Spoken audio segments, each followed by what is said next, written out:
Гласот на Америка на македонски. Преку една деценија вашиот прозорец кон САД. А сега, директно од студиото во Вашингтон. Добро вечер. Ова е ТВ журналот Newsflash на Гласот на Америка на македонски. Во наредните 8 минути со вас ќе биде Јане Бојаджиевски. Во Канада продолжува втората годишна глобална конференција на обединетата македонска диаспора, со редица тркалезни маси, но и промоција на македонската култура. Од Торонто се јавува колешката Лилица Китановска. Конференцијата започна вчера, но веќе се гледаат плодовите на трудот вложен од организаторите. Проминентниот хотел Шератон во центарот на Торонто е буквално во знакот на Македонија. Каде и да се свртите, на овој огромен простор има промотивни слайдови, паноа и знамења за конференцијата, а едно цело ниво на хотелот е посветено на активностите. Програмата вклучи пленарна седница на која зборува Методија Коловски, председател на организацијата, амбасадорот на Македонија во Канада, Љубен Тевдовски, бизнисмените Мајк Зафировски и Џон Битов и многу други. Наспротив вчерашниот, повеќе економски ориентиран тек на дискусиите, денес акцентот ќе биде ставен на туризмот во Македонија. Македонската диаспора ќе се дружи овде во Торонто до недела, а за сето време просториите ги красат делата на сликарот Димче Исајловски. Завршницата ќе биде со гала собир на кој ќе се доделат признанија на заслужни македонци за каузата на Македонија во светот. Лилица Китановска од Торонто, Канада.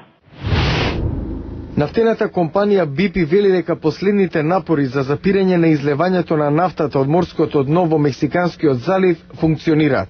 Председателот Обама треба да го посети регионот подоцна во текот на денот, со цел лично да изврши контрола на напорите за спречување на излевањето.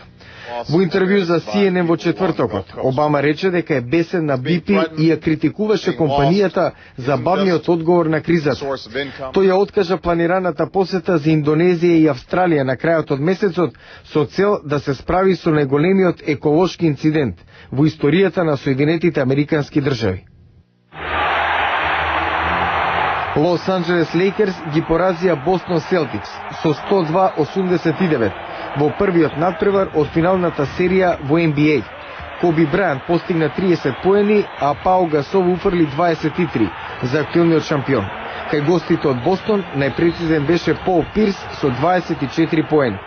Вториот надпревар од серијата најдобар во 7 се игра во недела во Лос Анџелес. Бостон и Лос Анџелес се среќаваат во финалето на NBA втор пат во 3 години. Во 2008 Селтикс ги поразија Лейкерси и станаа шампиони. Минатата сезона Лос Анџелес доминираа против Орландо Меджик.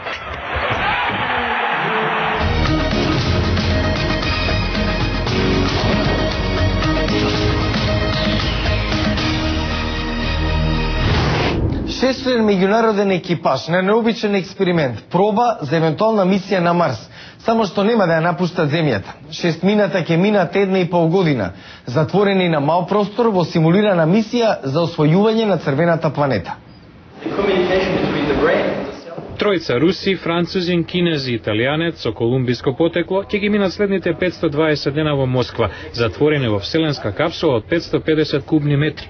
Московскиот институт за биомедицински проблеми ќе ги тестира менталните и физички ефекти од долготрајната изолација на човекот.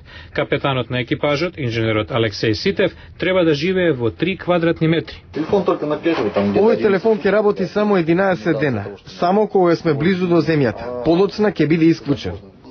Ситев само што се оженил, раскажува што ќе му биде најтешко. Да сум одвоен од луѓето на кои сум навикнат и да ги оставам навиките. Ќе бидеме насочени само кон една цел, мисијата. Нема да гледаме зајди сонце, изгреј сонце, нема да почувствуваме дожд. 18 месеци.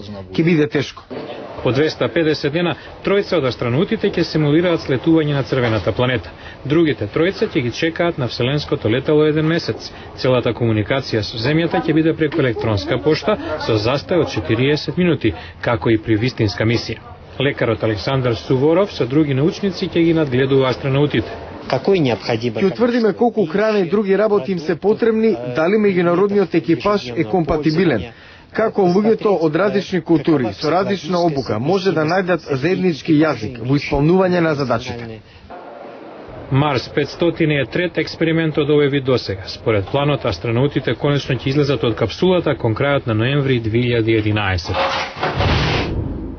Фудбалските обожаватели ги бројат деновите до светското првенство во Јужна Африка, домакините ја зајакнуваат безбедноста во земјата која во минатото ја потресуваше насилство. Какви се мерки се преземаат? Од следниот прилог.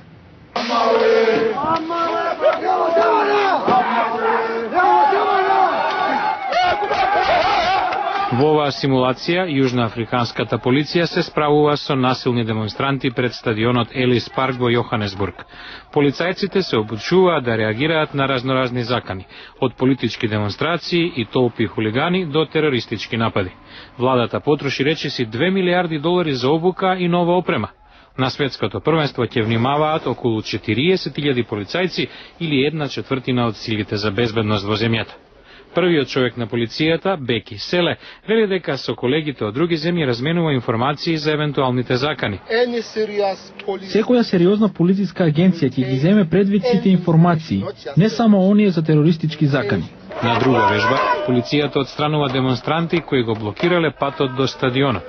Новинарите се интересираат дали силите на Селе се подготвени.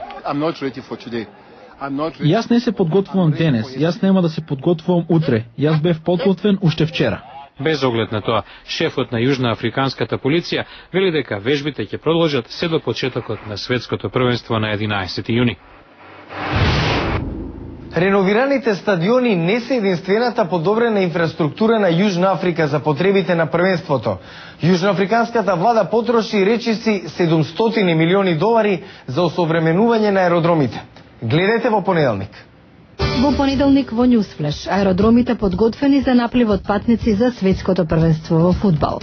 Јужна Африка одвои 700 милиони долари само за обнова на аеродромот во Јоханесбург. Гледате во понеделник во Ньюсфлеш. Ова беа вестите за денеска, го гледавте Ньюсфлеш на гласот на Америка на македонски. Јас сум Јане Бојаджиевски од студиото во Вашингтон. За најнови содржини посетете нашата веб страница glasnaamerika.com. Пријатна вечер.